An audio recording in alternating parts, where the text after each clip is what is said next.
Most people think the phrase rule of thumb comes from an old law allowing a husband to beat his wife. It is one of the most repeated origin stories in the English language, and it was invented in 1976. The story that rule of thumb comes from an old law isn't some medieval leftover, it's a modern invention. The first time anyone put this claim in print was in 1976, when activist Del Martin wrote a pamphlet about domestic violence. In it, she described a so-called common law doctrine that let husbands beat their wives with a stick no thicker than a thumb. Martin's pamphlet wasn't just a passing mention, it caught on. Within a few years, the idea started turning up in policy circles. By 1982, the U.S. Commission on Civil Rights released a report titled Under the Rule of Thumb, repeating the story as if it were settled fact. This wasn't some fringe rumor. It appeared in official documents and began to shape public understanding. The myth spread quickly, taking on a life of its own, but its roots are planted firmly in the late 20th century, not in centuries-old law.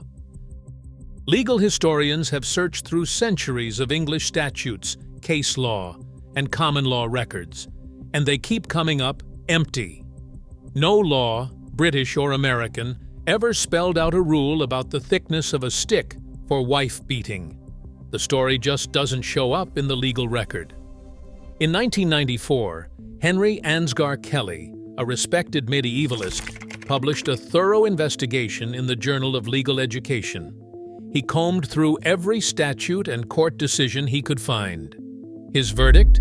There is no historical law, no judge's ruling, and no legal doctrine that ever set a thumb-width limit.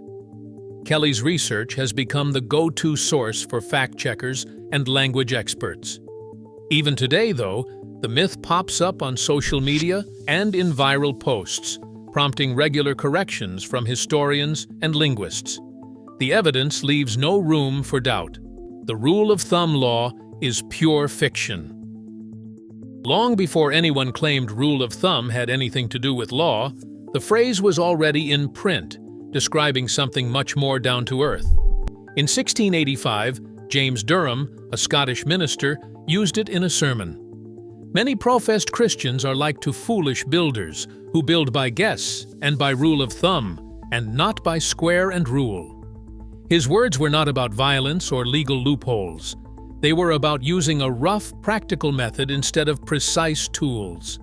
Just a few years later, Sir William Hope, a Scottish fencing master, included the phrase in his manual for swordplay. Hope told readers to use a rule of thumb for judging distance, treating the thumb as a handy measuring device, not a legal standard. By 1721, the expression had traveled even further, landing in a Scottish proverb collection. No rule so good as rule of thumb if it hit. Across trades, from carpenters to brewers, the thumb was the original pocket ruler, easy, practical, and always close at hand. These early sources show the phrase was born from everyday craft, not courtrooms or statutes. By the late 1700s, rule of thumb was already drifting away from its literal roots. Dictionary makers started to notice. In 1785, Francis Gross's Classical Dictionary of the Vulgar Tongue defined it as acting from practice, not strict rules. The phrase popped up in trade manuals, advice books, and even newspapers, always pointing to a rough guideline, something you did because it worked, not because it was written down. The Oxford English Dictionary tracks this change, showing how the phrase's figurative use kept climbing through the 19th and 20th centuries. By the 1950s, rule of thumb was everywhere, from science articles to financial columns, describing any shortcut or practical rule that helped people make sense of the world. Lexicographers note that its popularity really took off in the 20th century, with usage rates rising sharply, proof that what started as a craftsman's trick had become a universal way to talk about common sense. Today, hardly anyone thinks of measuring wood or cloth when they use it. It's just a handy way to say, "Here's what usually works." English isn't the only language with a rule of thumb. In German, the phrase is Daumenregel, literally thumb rule, and it means the same thing, a simple guideline for quick decisions. Dutch speakers use vuistregel, or fist rule, for practical shortcuts, and they even have vuistmaat, meaning fist measure, for rough sizing. Both terms appear in major dictionaries like Duden and Van Dale, showing these ideas aren't just slang. Anthropologists have found that out of nearly 200 cultures surveyed, most use body parts, thumbs, fists, hands, as measuring sticks. Psychologists say there's a reason for this. The human mind likes to anchor abstract ideas to something tangible, like a thumb or a fist, making these rules easy to remember and use.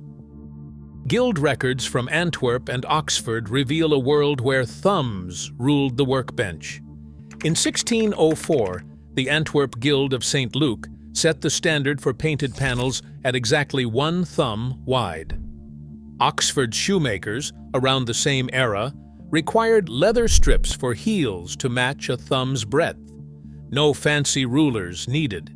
Even handwriting had its own thumb rule. Giovanni Battista Palatino's 1540 manual instructed calligraphers to space letters a thumb apart for perfect script. Then there is Judge Buller, who in 1782 became the subject of biting satire. Caricatures mocked him as Judge Thumb, after rumors he had allowed husbands to use thumb-thick sticks for discipline. Whether in the archives or on the streets, the thumb kept popping up, sometimes as a craftsman's tool, sometimes as the butt of a joke. Language shapes what we believe, even when the facts point elsewhere. Today, myths travel faster than ever, so curiosity and a quick fact check have never mattered more. What surprised you most?